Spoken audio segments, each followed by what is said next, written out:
You know, when we hear the word hacking, we usually picture someone in a hoodie surrounded by glowing screens, just hammering away at code to break into a computer.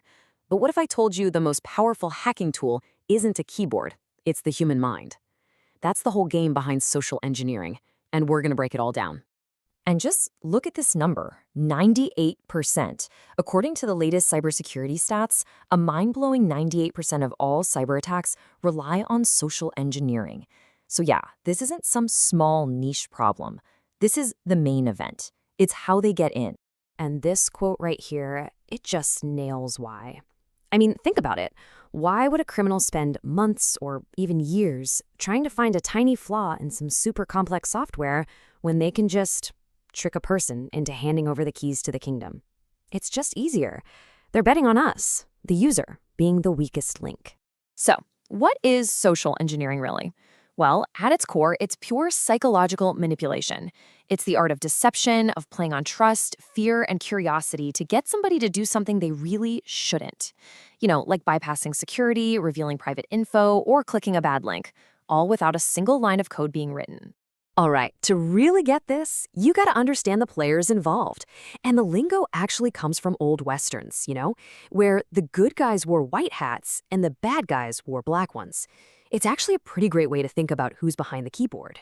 So on one side, you've got your white hats. These are the good guys. They're ethical hackers. Think of them like digital security guards that companies actually hire to try and break into their own systems to find the weak spots. And on the other side, you've got the black hats. These are the criminals, the ones hacking for money, for revenge, or just to cause total chaos.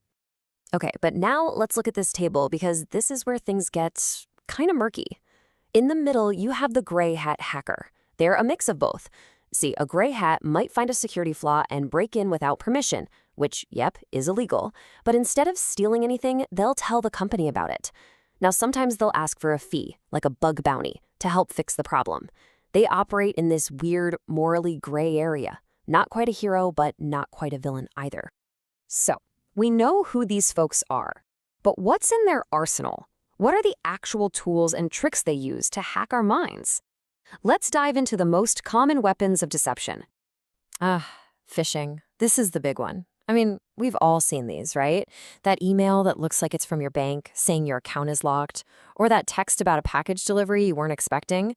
They all have one simple goal: create a feeling of urgency or curiosity that's so strong you click without thinking. And phishing isn't just one kind of attack. It's a whole family of them. You've got spear phishing, which is a custom-made attack, using personal details they found about you to seem legit. A scarier version is whaling, which targets the big fish. We're talking CEOs and other X. Then there's vishing, or voice phishing, which happens over the phone. Hearing a real human voice can make it seem so much more urgent. And on social media, you have to watch out for angler phishing. That's when fake support accounts pop up to help you, but they're really just trying to steal your info. Next in the toolkit is pre-texting. This is where the attacker basically becomes a method actor. They create an entire backstory, a whole invented scenario, a pretext, just to earn your trust. It could be someone calling, pretending to be from IT, saying they need you to verify your password to fix a problem. It's a long con, and it is dangerously effective. And then there's baiting. This one preys on two of the most powerful human drivers: curiosity and, let's be honest, greed. You ever see a USB stick lying on the ground labeled executive salaries? That's bait. Or a link promising a free download of a movie that's still in theaters. That's bait too. They make the offer so irresistible you just have to click. And that's when the trap springs. And the toolkit goes beyond the digital world too. You have tailgating, which is as simple as it sounds. Someone just physically follows an authorized person through a secure door. And of course, there's the one we all dread, ransomware. This is the endgame for a lot of these attacks. They get in, encrypt all your files, and hold them hostage until you pay up. Okay, that was a lot. And it's pretty scary stuff, I know. But here's the good news. We are not helpless. We can absolutely fight back. And the best part is, we don't have to start from scratch. There's a professional-grade framework that anyone can use to build a much stronger defense. This is the NIST Cybersecurity Framework.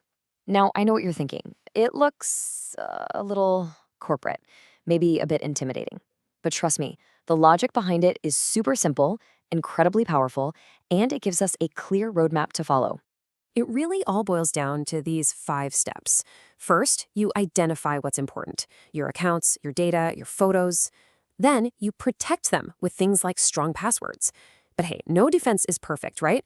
So you have to be able to detect when something's gone wrong. Once you do, you need a plan to respond immediately.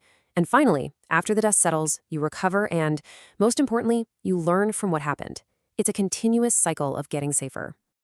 So that framework is great, but let's bring it down to earth. How do we turn that high-level strategy into simple, real-world steps you can start using today? All right, for phishing, the rules are simple, but you've got to stick to them. Be skeptical of everything. Just don't open attachments or click on links unless you are 100% sure who it's from.